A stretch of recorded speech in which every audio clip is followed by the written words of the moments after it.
যে মানুষ সৃষ্টির কারণ কি, আমাদেরকে পৃথিবীতে পাঠানো হয়েছে কেন।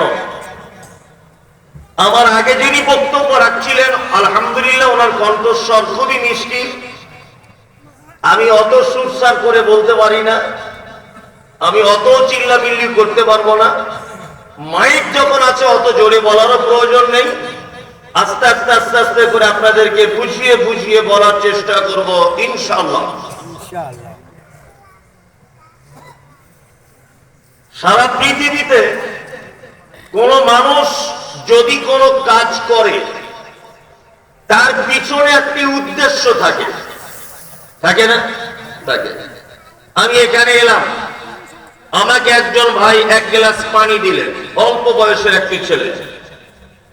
ও যে পানিটা আমাকে এনে দিয়েছে, ওর পিছনে একটি উদ্দেশ্য আছে।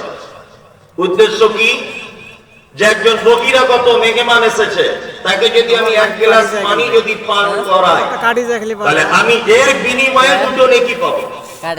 এই উদ্দেশ্যটাও তার থাকে, থাকে না? 3 মিনিট হওয়ার পরে গাড়ি যাচ্ছে। এই সারা পৃথিবী নামক জায়গাতে আমাদেরকে যে আল্লাহ সুবহানাহু ওয়া তাআলা পাঠিয়েছেন, আচ্ছা এর উদ্দেশ্যটা কি? এর উদ্দেশ্য সম্পর্কে আল্লাহ সুবহানাহু ওয়া তাআলা বলছেন, আমা খালাকতুল জিন্না ওয়াল ইনসা ইল্লা